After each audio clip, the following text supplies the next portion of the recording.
guitar, the future, and the MPE synths. Which one works less good, and why should we be talking about these synths right now?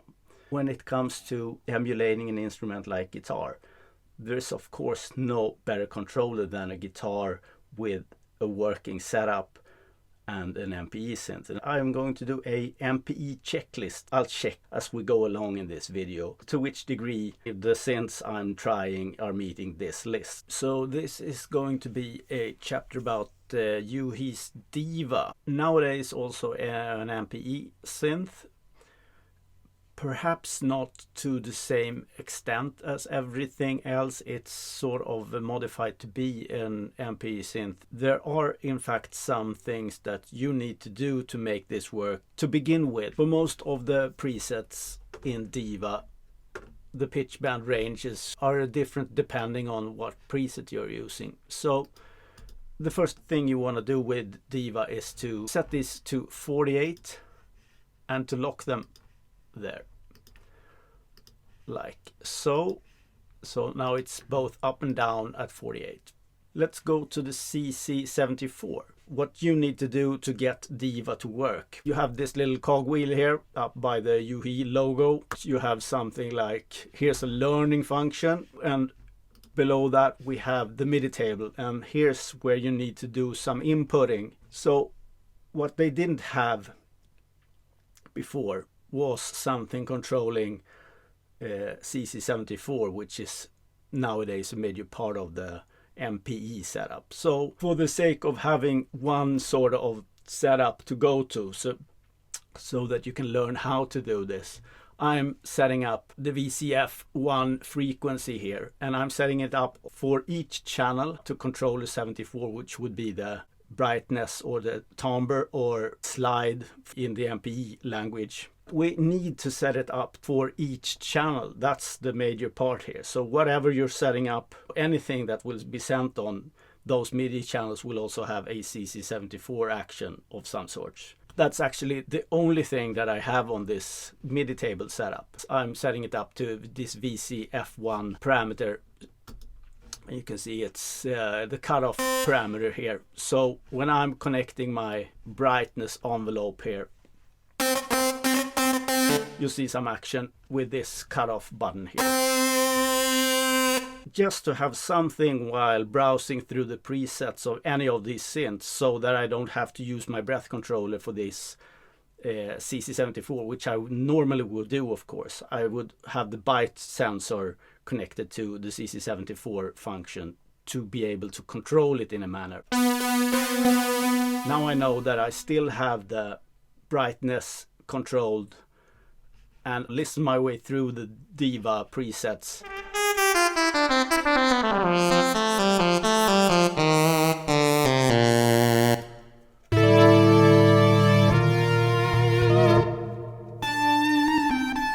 Even though these look different every time, you see the same thing move, and this is what's affected by the CC74 envelope that I have in my MIDI guitar setup. This way I can see what they have to offer. It's not always that you will enjoy those sounds, but some sounds are, of course, going to be better than others. So it's here in the MIDI table that you add another function. This will remain for any of the presets that you're opening afterwards, or any of the instances that you're opening of VHorns Diva. So changes in the MIDI guitar VST instance of this will also pop up in Logic as well. So if you want to do a setup controlling Diva with a breath controller as well, here's how I would do that. I'm going into this learning function instead. I want to control both cutoff and the amplifier volume here with my breath controller. I'm just clicking on it and breathing into the breath controller, doing the same thing for this. So now these two are grayed out, and I can go back, and you're gonna see some sort of movement on along the cutoff here, and here on the volume for the amplifier.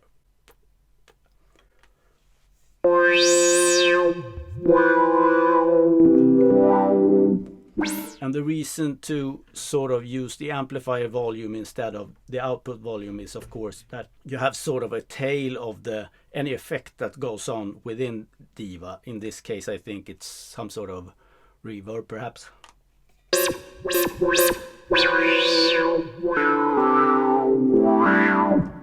That wouldn't be there if you use the breath controller straight onto the main output. It would sound chopped off and kind of clunky. But beware, as soon as I click on cutoff here to associate my breath controller with this, what happens is, once you do these learning functions, you'll sort of do away with everything you did in the MIDI table setup here, just so you know. Now it's controlling CC74 globally instead. It's not controlling it per channel as I had before. Either you go in on the learning part here, click on something and associate that with your preferred controller, be it a pedal or the breath controller, whatever, or you go into the MIDI table here and sort of manually add every sort of thing that you want to have controlled in any way. You can of course control a lot of other parameters this way. So for most parts, I think Diva actually works as an MPE synth, even if it's coming from having added sort of the MPE concept to it afterwards. Let's go on to another synth from here.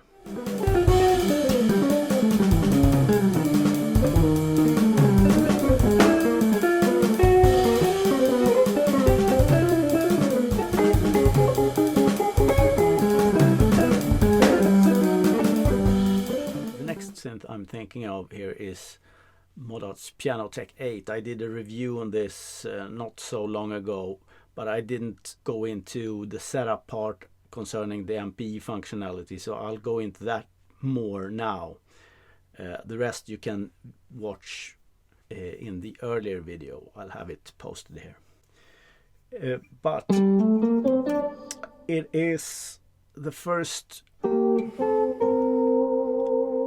in my experience, it's the first instrument that actually worked like a guitar in this sense, that I can get the polyphonic bends along with everything. I can sort of play my guitar as a guitar and have it sound as a guitar in terms of all the small nuances of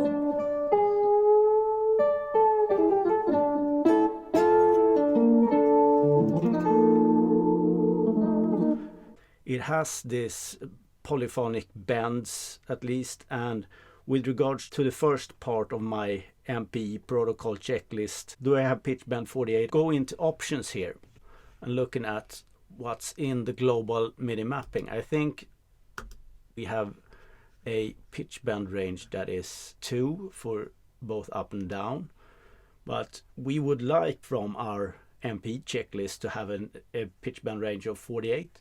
But we have a maximum of 24 each way.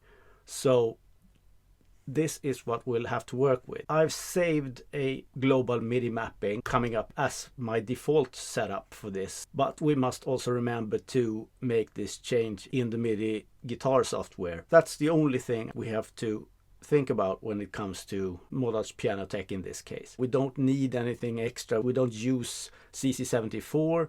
This is the only special thing that you need to think about when you're working with Modartt Pianoteq 8 nylon string guitar as something of a virtual instrument for MIDI guitar.